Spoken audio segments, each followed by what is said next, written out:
You're listening to the Dungeons, Dragons, and Psychology Podcast.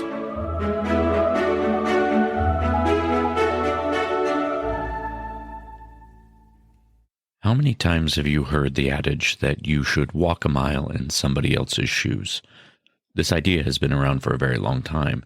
In fact, the first written reference might be from an 1895 poem by Mary T. Lathrop called Judge Softly. And in this poem, she says a line, "Walk a mile in his moccasins," which is a challenge to the reader to see and understand things from the perspective of others.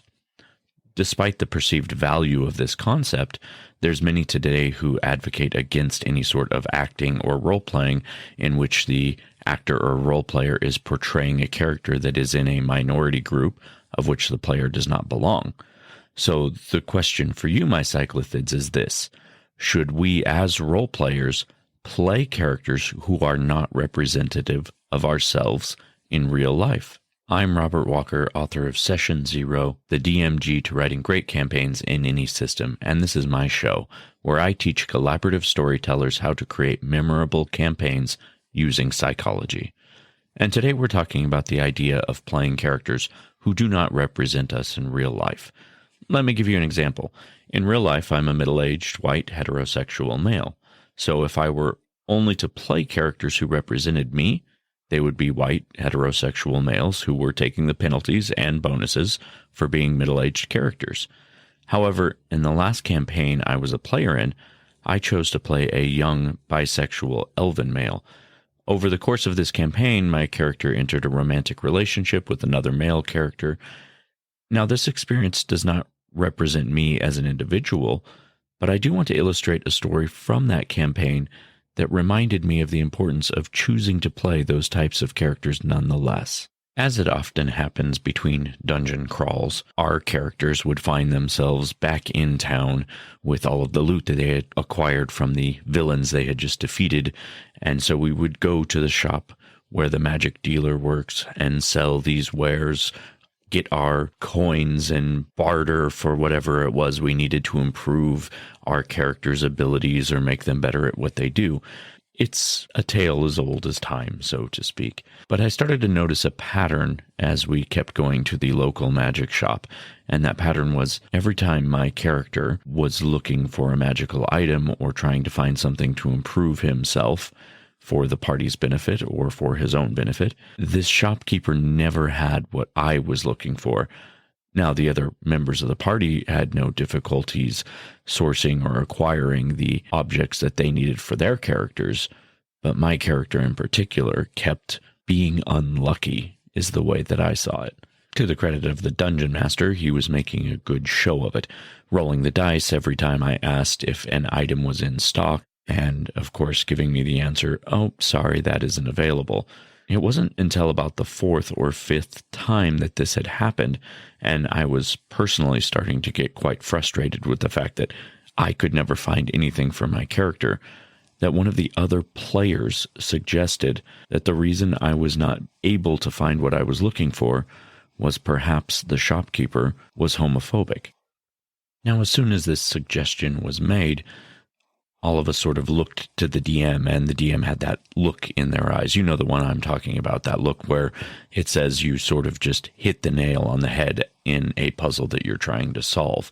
And it was a relief to understand what was happening, but at the same time, I had these feelings of anger and disgust that rolled over me as I was experiencing this hatefulness that was directed at my character because of what my character was. Looking back at the entire situation now, it's easy for me to understand and see that this is obviously what was happening with the shopkeeper. However, at the time, I realized that the idea never occurred to me because it wasn't anything that I had personally ever experienced. I had never been the target of that sort of hatefulness. So let's go back to the question that I asked at the top of the episode. Should we as role players play characters who are not representative of ourselves in real life? Despite the fact that there is advocacy against that sort of acting or role-playing. I can understand the concept in the world of acting a little bit easier because an actor who is portraying a minority group of which they don't belong, they are actively taking away a role from someone who is part of that group who could be given the opportunity to portray faithfully their group. However, when it comes to role playing, I don't think that same concept applies. We're not taking a role away from someone who should be given the opportunity to portray that role. We are portraying a fictional character in a world that gives us the opportunity to explore different aspects of ourselves. If we look to psychology to answer this question, it stems from a concept known as implicit bias, which is an unconscious association or belief. It could be an attitude towards any social group. And due to implicit biases, people often attribute certain qualities or characteristics. It is the foundation of stereotypes. It's an unconscious foundation of stereotypes, but it is a foundation of them nonetheless. And then, of course, we all know that stereotypes give way to racism and sexism and all sorts of other hateful things. So a big part of modern psychology has been understanding implicit biases and figuring out ways to modify those unconscious thoughts. There are a number of ways that research in the field of psychology has shown that people can reduce implicit bias. And I would like to share a couple of them with you because I believe that they are perfectly suited to being practiced in role play that can help us better understand both our own implicit biases and understand that people are individuals rather than focusing on stereotypes or biases. So the first way that role playing, I believe, could be used to help reduce implicit bias would be to increase your exposure to other types of groups. Now, you don't necessarily have to have that exposure in person, face to face. It can be in a make-believe setting. This is why role play is so often used in therapy. It is because even the practice of going through those things, experiencing those moments in a safe and controlled fictional environment can still give us a framework for how to act and how to react in a real life setting. So spending more time or incorporating more characters with different racial and sexual and cultural backgrounds, you are increasing your exposure to these things.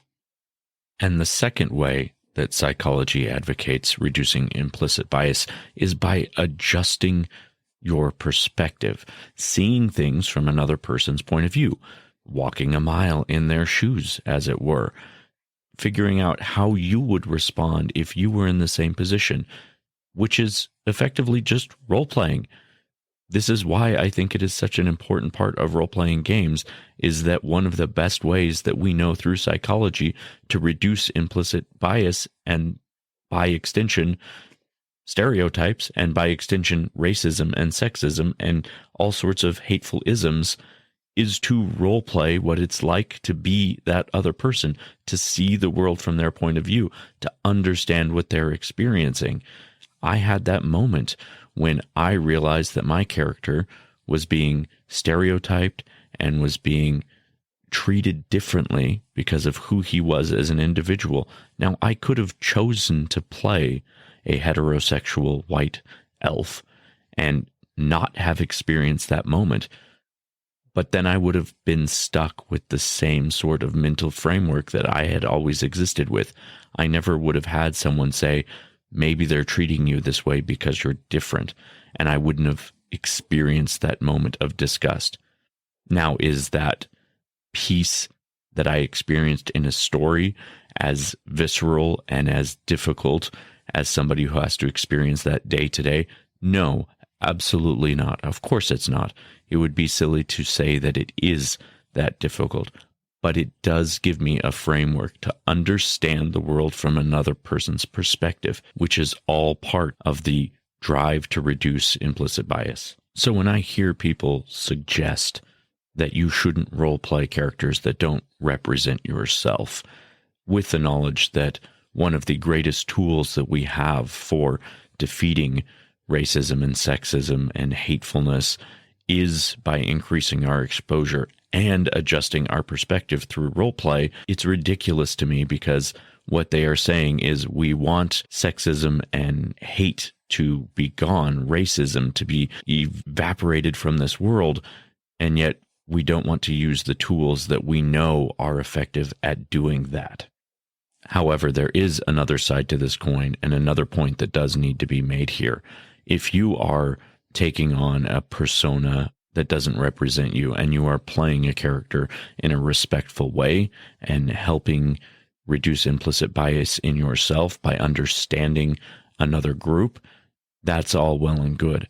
But if you are choosing to role play a minority group or a different type of sexual identity or whatever it is, and you're trying to do it in a sarcastic or a mocking way to poke fun of that group, then you're not reducing implicit bias. You are increasing it. You're not reducing stereotype. You're increasing it. So that has to be said.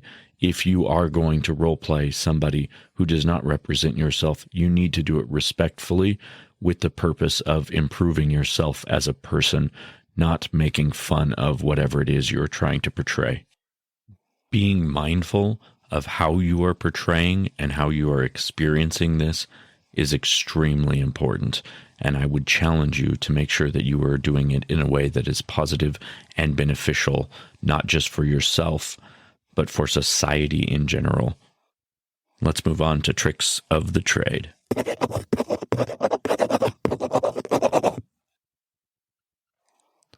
In today's Tricks of the Trade, I want to give you some ideas for characters you could play that would help you understand the perspective of others and reduce your own implicit bias.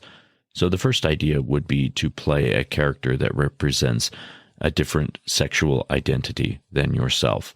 Now, again, like I just stated, you need to do this in a respectful way, and you want to try and understand that regardless of your sexual identity, love is love, and that each of us are seeking that in a way that identifies with ourselves, and we must continue to be mindful about the way that we portray that.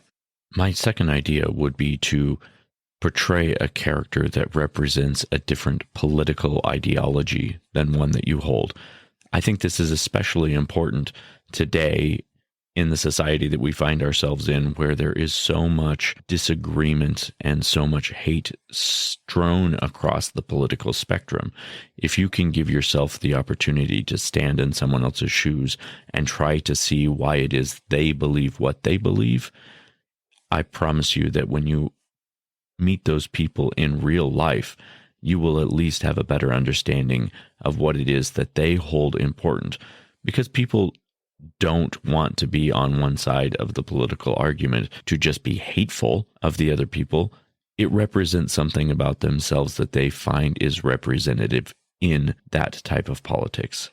And my final character idea that I would suggest perhaps you give a chance at playing would be someone who represents a different gender identity than you are.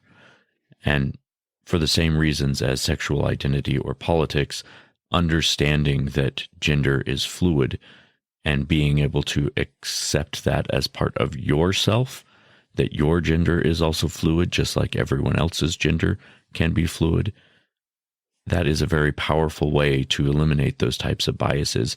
And if you can be a character for a short period of time that has those sort of differences from yourself that you can embrace and take on, once again, you will be better able to understand from their perspective what the world is like and be able to be more respectful in your daily real life. So that is all for today, my cyclothids. I want to thank you for listening to this session and remind you to always please check out my book, Session Zero, the DMG to Writing Great Campaigns in Any System. It's available on Amazon, and you can find a link in the show notes. But I do want to ask you, if you have an iPhone or a Mac computer, please do me a huge favor and leave me a rating and a review on Apple Podcasts. It would be very beneficial. Those ratings go a long way to promoting the show, getting the word out, and helping my rankings And that is a platform on which I'm currently struggling to find people to get reviews and ratings from. So if you could take a moment and do that for me, I would greatly appreciate it. And until next time, we'll see you next session.